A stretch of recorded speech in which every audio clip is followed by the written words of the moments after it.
Euzubillahimineşşeytanirracim. Bismillahirrahmanirrahim. Nahmaduhu ve nusalli ala rasulihil kerim. Assalamu alaikum hurmatlı Müslüman bir tuğanlar. Allah subhanallah taala siz menen bizdin ibadatlarımızды, orozolarımızды dünya yüzüne Müslümanların orozolarının katarında kabul kılsın. Allah Taala Kur'an'da aytat, kesip kılıp tapkan mal mülküңөрдөн кедей кембагалдарга, жетим жесирлерге, колунда жок адамдарга кайыр ихсан кылып, садака кылып бергиле дейт. Ушул аяттан эмнени түшүнөбүз? Кесип кылуу, арабча касбын деп коет, кыргызча кесип деген сөз. Кесип кылуу шариятта жакшы көрүлгөн амалдардын бири. Бирок ушу кесип экиге бөлүнөт. Adal kesip var, anan haram kesip var. Adal kesip, Kırgız ata-babamız aytkanday, tamanak mаңдай терең менен бирөөнүкү уурдабай, алдабай, тонобой, ушак сүйлөбөй, жаңжак чыгарбай туруп, же болбосо жала жаппай туруп, ошону ак эмгек мээнети менен тапканыңда муну шариятта адал деп коет. Уурдап, тоноп, алдап, кредит, процент, пара, коррупцияга берүү алуу жолу менен, процентке берүү же алуу жолу менен болсо, бул шариятта арам деп коет. Алла Таала Кур'анда айтат, силердин соода кылышыңар адал, бирок риба деп коет, жанакындай процентке берип, процентке алууңар арам дейт. Демек ушул аяттардан эмнени түшүнөбүз? Шариятта иштешке тыюу салбайт, иштеш керек. Адам иштеш керек. Пайгамбар саллаллаху алейхи ва саллям хадиси бар. Ибадат кылыш фарыз. Биринчи, Аллахка ибадат кылыш фарыз. Андан кийин адал эмгек менен жан багыш фарыз дейт. Демек, бизде эки түр адамдар бар. Кээ бирөө айтат, намаз окуп, орозо кармап, шарият менен жүрбөшүнөсө жан багыш фарыз да дейт. Ооба, жан багыш фарыз, бирок ибадат кылыш биринчи орундагы фарыз, андан кийин адал мээнет кылып жан багыш экинчи орундагы фарыз. Көпчүлүк адамдар жан багыштын фарыз экенин билет дагы адал жол менен. Бирок ибадаттын фарыз экенине көңүл бурбайт. Намаз окубайт, орозо кармабайт, бай болуп туруп зекетин бербейт, бай болуп туруп ажга же болбосо умурага барбайт. Анда жаңылас бир тууган. Пайгамбарыбыз эки жагын тең айткан.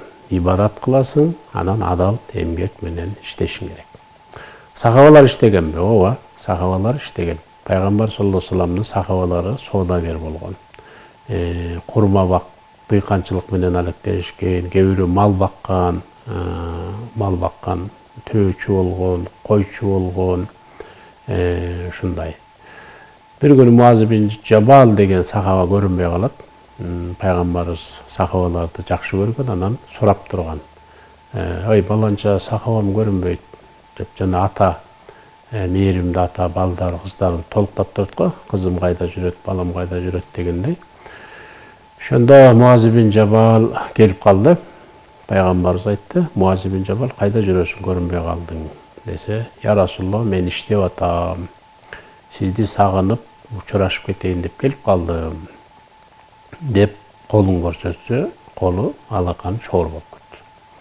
Пайгамбарыбыз Муаз бин Жабалдын колун кармап, колунан өп туруп айтты. Адал эмгек кылган кол тозокко күйбөйт деди.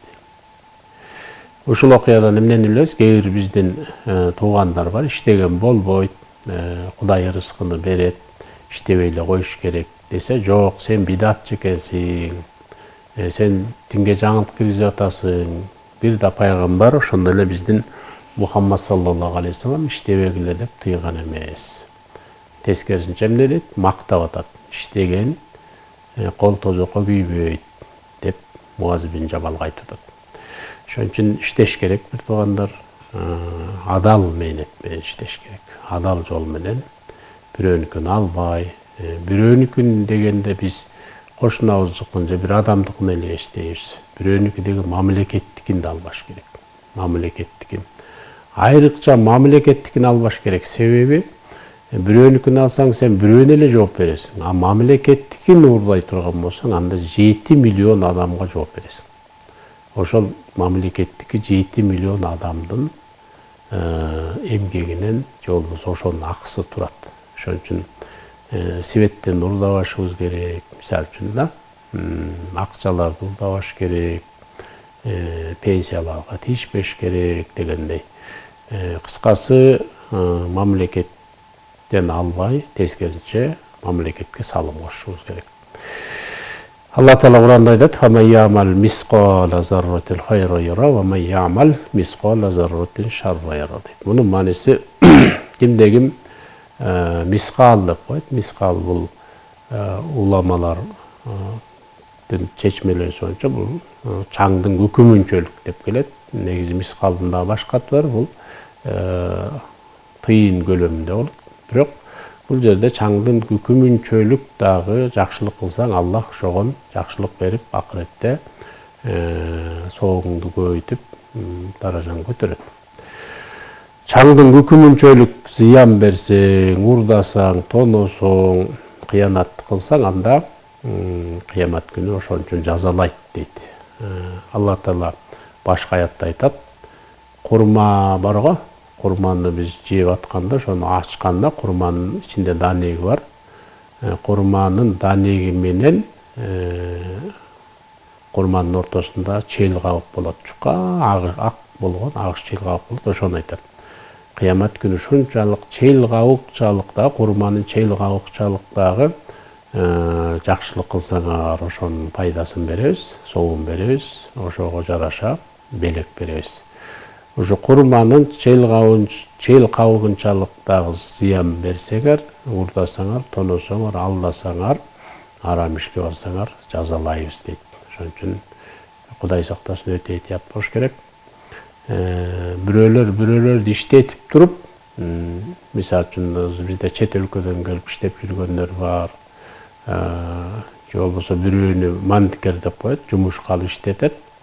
Bir ayda монча миң төлөп берем деп коюп, ошонун акысын жеп алса, толук төлөбөй кое турган болсо, ошол сенин кылган ишиң арам. Бирөөнүн эмгегин жеп атасың сен, акысын жеп атасың, убактысын, өмүрүн жеп атасың. Анын үйүндө баласы, кызы, небереси, мен атам акча таап келет, мен атам маган балким момпос яп келет, балким кийим ап келет деп аны күтүп отурат. А сен анын акысын жеп алсаң, кыямат күнү Аллах азап берет. Бул дүйнөдө деле ошондой бир кыйынчылыкка түшүш кылып коюшу мүмкүн. Ошон үчүн адал эмгек бирөөнүкүн да жебешибиз керек. Анан өзүбүздүн дагы мээнетибизди жедирбешибиз керек. Шариат ушундай. Бирөөнүн мээнетин жебеш керек, өзүбүз да жедирбеш керек. Адал эмгекке аракет кылышыбыз керек. Алла Таала Кур'анда айтат: "Биз инсанга мүмкүнчүлүгү жетпеген нерсени жүктөбөйбүз." Ошон үчүн ар бирибиздин жашообузда, тагдырыбызга өзүбүзгө мүмкүнчүлүк жете турган кызмат берген, жашоо берген, кесип берген. Ошону жакшынакай Алла ыраазылыгы үчүн деп аткарыш керек. Олия заттар айтат: "Ким эртең менен жумушка кетип баратканда, Аллахым, сен мага адал ырзкы таап, жаша деп өкүм бергенсиң. Мен ошол буйругуңду аткарганы баратам" деп өзүнүн дүйнөлүк ишине чыкса деле, мисалы үчүн соодагер соодасына чыгат, такси болсо таксисине чыгат, же болбосо мамлекет кызматында иштеген адам ошо кызматына барып, ошентип адал иштеп келсе, сен мага иштегенде өкүм бергенсиң, адал жол менен ырзыктап жамбак дегенсиң, ошол буйругуңду аткарган баратам деп аял эркекке эртең менен ниет кылып жумушуна барып келсе, жумушунан барып келгенче Алла Таала сооп жаза берет. Себеби пайгамбарыбыз айтып атпайбы? Намаз ибадаттан кийинки фарыз эмне? Адал ырзкы таап жамбагыш фарыз деп атат.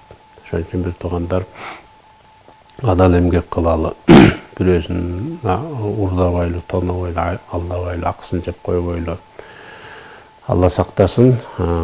Бул арам менен иш кылган адамдын дубасын Алла Таала кабыл кылбайт экен. кабыл кылбайт. Ошон үчүн Кудай Тааладан дайыма сураш керек. О Аллахым, мага адал рызкы бергин, адал байлык бер, бирөөнүн акысын жебейин, бирөөгө акымды жедирбейин. Илгери сахаба эртең менен үй бүлөмдү багайын деп кетип баратканда, булардын аялдары да аябай акылдуу, имандуу, такаба болгон. Аял айтчу экен: урматтуу күйөөм, сиз бизди багып атасыз, рызкыбызга себепчи болуп атасыз, сизге рахмат. Бирок бир нерсени эскертип коелу, адал жол менен келсин рызкыбыз депчи, адал жол менен. Себеби Аллах айтат, арам, пайгамбарыбыз айтат, арам жеп чоңойгон дене ал бейишке бара албайт, тозокко гана отун болот дейт. Тозокко гана отун болот. Ошон үчүн балдарыбыздарыбызга да биз адал рызкы берип, адал жол менен багышыбыз керек, анан адал эмгек үйрөтүшүбүз керек. Кээ бир ата-энелер минтеткен, мектепке уулун же кызын узатып бардат, жакшы көрөт. Чөнтөгүнө момпосу салып берип атканда айтат экен: бербей, көрсөтпөй же, каат депчи. Эмне болот? Ушу баласын арамзалыкка үйрөтүп жиберип атат мектепке. Жок, шариятта тескерисинче. Мисалы, балам 5 момпос салып койдум, бирөөнү өзүң же, 4-өөнү ошол чогоккан балдар кыздар менен бөлүшүп жегин деп биз балдар кыздарды берешендикке үйрөтүшүбүз керек. Берешендикке, бере турганга үйрөтүшүбүз керек. Ошондой балдардан биз эмнени күтсөк болот? Мына келечекте аким болот, губернатор, депутат болобу, же кандайдыр мамлекет кызматкерлери, эл багар балдар ошондон пайда болот. Эл журтка берет, тапкан, ташыганын, кызматын, ден соолугун, акысын, илим билимин, күчүн мамлекетке, элге жумшайт адал жол менен. Анан ошол балдардан келечек үмүт этсек болот. Анан сиз босогон аттары менен эле 5 момпос салып бербей, кат, көрсөтпөй же десең, эртең ал ошентип арамза болуп чоңоет. Ал таза да аң сезими. Ошондо тарбия көрүп калат. Сен каарыганда сага бербейт, сен байбичеңе бербейт, бир туугандарына бербейт, кошунасына бербейт, зыкым сараң болот. Эгер бийликке келип калса, элге бербейт, журтка бербейт, эл журтту бакпайт ал. Анан жана коррупция уюштуруп, өзүнүн көмөчүнө гүл тартып, өзүм эле жашайын, өзүм эле жыргайын деп өзүмчүл болуп калат. Өзүмчүлдүктү шариятта жаман көрөт, шарият тыят. Алла Таала ошон үчүн Куранда айтып атат: эмгек кылып, кесип кылып тапкан байлыгыңардан, мал мүлкүңөрдөн кедей кембагалдарга, жетим жесирлерге бергиле. Пайгамбар саллаллаху алейхи вассалам дагы берешен болгон, сахабалар берешен болгон. Сөзүмдүн акырында Алланын сөзү менен бүтүрөйүн. Алла Таала Ар-Райт-ал-Лази сүрөсүндө айтат. Ар-Райт-ал-Лази сүрөсүндө алар, кээ бир адамдар бар, намаз окушат, кантип дейт, эл көрсүн деп эле эптеп окуп коюшат. Анан жетим жесирлерге жакшы мамиле кылбай коолагандар, кошунасына мүлк бербегендер дейт Алла Таала, Куранда айтат. Илгери ата-бабабыздын пейри жакшы болчу. Кошунан ун сурап келсе ун бере берчү, süt сурап келсе süt берип койчу, нан сурап келсе нан, туз сурап келсе туз, чай сурап келсе чай сурап эле бири үйүнө кирип чыгып эле ушундай уят эмес болчу. Көрсө, Куранда аятка мал кылып жашачу экен. Куранга Алла Таала жогоруда Ар-Райт-ал-Лази сүрөсүндө айтат: кошуналарына буюм бербегендер, мүлк бербегендер ошол өтө начар адамдар дейт. Көрдүңүзбү? Ошон үчүн кошунаңызды дагы жалаттан чыгарып берип туруш керек. Бирдеме сурап келдиби? Буюм сурап келсе буюм берип коюңуз. Тамак аш сурап келсе тамак аш берип коюңуз. Бул Куранда бар. Жок деп бизде азыр эмне дейт? Кайра бербей өткөн, катып кой, жок деп айт деп. Өзүбүз да жок дейбиз, балдар кыздарга жок деп айт деп үйрөтөбүз. Бул шариятка каршы. Шариятка, Кудайга каршы, пайгамбарга, шариятка каршы. Ошон үчүн биз адал эмгек кылыш үчүн, адал жеш үчүн жан дүйнөбүз адал болуш керек. Жан дүйнөсү адал болсо, анан адам адал иштерге барат. Адал тамак жейт, адал эмгек кылат, жан дүйнөсү бузуку, караңгы, арам болсо, анда арам иштерди кылат, арам жейт, арам ичет, арам менен алек боло берет. Анда адам ошондой болуп калат. Ошон үчүн тоз сүйлөбөш керек. Арак, пиво, шампанский, вино ичпеш керек. Кудай сактасын, арам бул нерселерден Кудай сактасын. Ошо балдар кыздарыбыз маңдайында тоз сүйлөп арак ичип атсак, кандай тарбия болот эми? Анда адал болбойт. Ошон үчүн адал эмгек жана адал рызкы жеп, адал жашоого аракет кылалы. Аллах субханалла таала сиз менен биздин орозо, таравих жана башка баардык ибадаттарыбызды кабыл кылсын. Ассаламу алейкум ва рахматуллахи ва баракатух.